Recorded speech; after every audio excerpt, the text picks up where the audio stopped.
For a generation, the Democratic Party has taken a lot of its base for granted.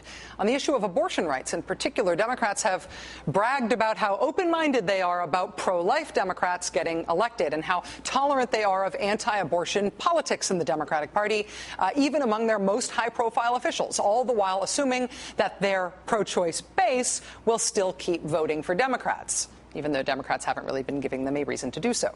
Today, the Democratic Senatorial Campaign Committee sent out a mailer. As you can see, it is headlined by Democratic Senator Barbara Boxer. It's a fundraising email. It asks for donations to help keep the U.S. Senate Democratic, in part on the basis of Republicans going after abortion rights at the federal level. It remains to be seen whether a pro-choice Democratic base that is used to being thrown under the bus by the Democratic Party will respond to fundraising attempts like this. But I think it's also an unanswered question whether the Republicans are going to have some electoral trouble with this issue, too. There's been a big, coordinated, aggressive anti-abortion push in the states by Republican legislatures and governors this year. We've reported on this show about some small C conservative, small government Republican opposition to that push in places like Wyoming, where the libertarian-minded, leave-me-alone model of conservatism isn't just a facile beltway construct that doesn't translate to policy, but where Republicans actually get up on the floor of the legislature and argue against this big government conservative proposal to force the government into your doctor's appointment and to give doctors a script to read to their patients regardless of the doctor's own medical opinion. And now you've got this Democratic Party in this Senate fundraising letter attacking the Republicans for saying they were focused on jobs, jobs, jobs, while instead what they're really working on is abortion, abortion, abortion. At Mother Jones magazine today, Kate Shepard highlights that the ideological disconnect on abortion issues on the right goes so far as to include a move by Republican Congressman Cliff Stearns of Florida, who, along with most of the rest of the Republicans in the House, voted to defund Planned Parenthood last month. She reports on a move by this same guy, Cliff Stearns of Florida, to overtly spend federal taxpayer money to directly support the anti-abortion quack fake medical clinics that try to trick women into believing they can get an abortion there, but instead subject them to anti-abortion hectoring masquerading as medical care. The crisis pregnancy centers, you have heard of these. In 2006, when the House investigated what these crisis pregnancy centers do, they found that 20 of the 23 clinics they investigated, 20 of the 23, provided false or misleading information about the health effects of abortion.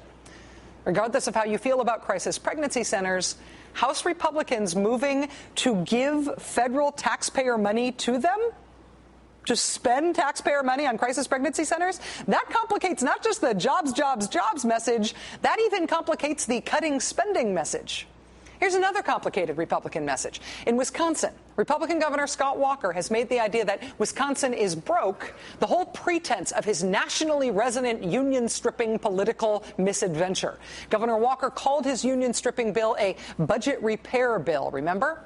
The governor has consistently touted his willingness to take political hits on this issue because he said he had to do the hard work to cut Wisconsin's spending, to cut Wisconsin's budget. He said over and over again that his budget would cut state spending by 6%. The Milwaukee Journal-Sentinel reports today that according to a report from the Nonpartisan Fiscal Bureau in the state, actually Scott Walker's budget in Wisconsin will increase state spending by 1%. So not only is his union stripping thing not about the budget, his budget is not about the budget. The Republican Party set up Scott Walker to be a national hero. I think they thought this would have been a popular fight for the governor to have picked. But it turns out Wisconsin was pretty dramatically against the governor on this. He lost the argument in terms of public opinion. And the means by which he has had to get this through, having lost the argument, have become desperate to the point of comical.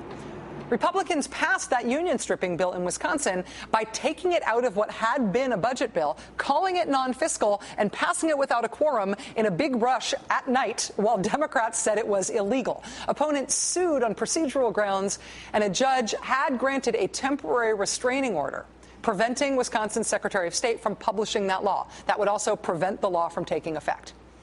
So the Republican Senate leader in Wisconsin went around the judge's ruling and just had the law published anyway. somewhere else by a different state agency that doesn't really do that. Even the head of that agency says he does not think that them publishing it means it's now the law. He told the Milwaukee Journal-Sentinel, quote, "I don't think this act makes it become effective. My understanding is that the Secretary of State has to publish it in the official state newspaper for it to become effective." But regardless, the Walker administration just says it's taking it as law.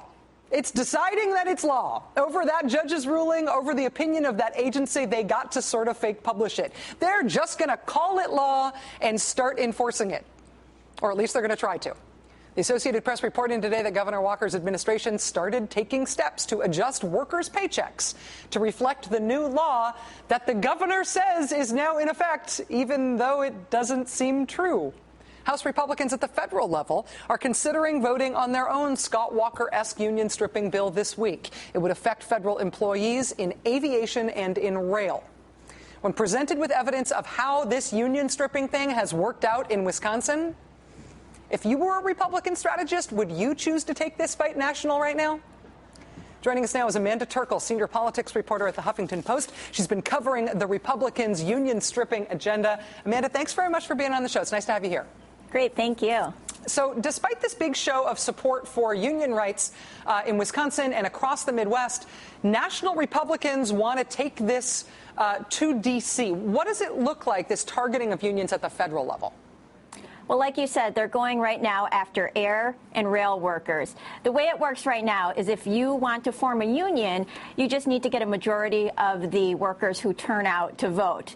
But the way that Republicans would like to do it, and the way that it's been for many years, is you need to get a majority of all workers, even ones who don't turn out to vote. So if you don't turn out to vote, essentially, you're voting no. I mean, imagine if Mitt Romney runs against Barack Obama, and under Republican rules, if you don't turn out to vote, you're essentially voting for Barack Obama. Imagine how hard it would be for Mitt Romney to win.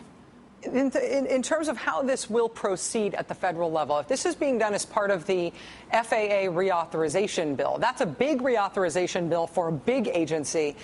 Is the expectation here that the Senate, the Democratic-controlled Senate, would vote against the entire FAA reauthorization because of this anti-union language? Are they setting this up for a presidential veto here? Well, the fight is being led in the House by a congressman named John Mica, who's received a lot of money from the airline industry, and it's certainly likely to pass the House. The Senate, like you said, is where it might get held up. Tom Harkin and Jay Rockefeller have a lot of power in this fight, and they both said that they're against what the Republicans are trying to do. So if it gets to the president's desk, he's going to have to decide. If it has this provision, is he going to veto it and potentially make a lot of Republicans mad, maybe make some moderates mad, or is he going to sign it and really alienate his union supporters? Well, in terms of the support on both sides about this, what do we know about how Democrats are strategizing against this, and frankly, how the unions are strategizing against this? Do you expect from your reporting on this that there's going to be the kind of in the streets mobilization that we have seen in the states around this federal issue? Well, I think if we see it at the federal level, it will be because of the grassroots support at the states. Right now, there is more interest and more focus from the media, from Democrats, from progressive activists on labor issues than I've seen in years. And this is because of what's happening in Wisconsin, what's happening in Ohio. We're seeing people travel across state lines. So I think if labor activists make this a big enough deal at the federal level, we could see some of those state activists coming to the Capitol and protesting in the numbers and thousands that we've seen in places like Wisconsin. What I have seen over the course of my lifetime looking at Democratic politics is when particularly issues that affect the base bubble up from the states and bubble up from localities and bubble up from real politics happening at a local level. That is when the national party has the strongest basis on which to take those issues into a national mobilization. They too often try to do stuff top down to be effective. And I think you're exactly right that they're sort of building from the bottom of the pyramid here. Amanda Turkel, senior politics reporter at the Huffington Post. It's been great to have you here on this. Thanks for helping us with this insight. Great. Thank you.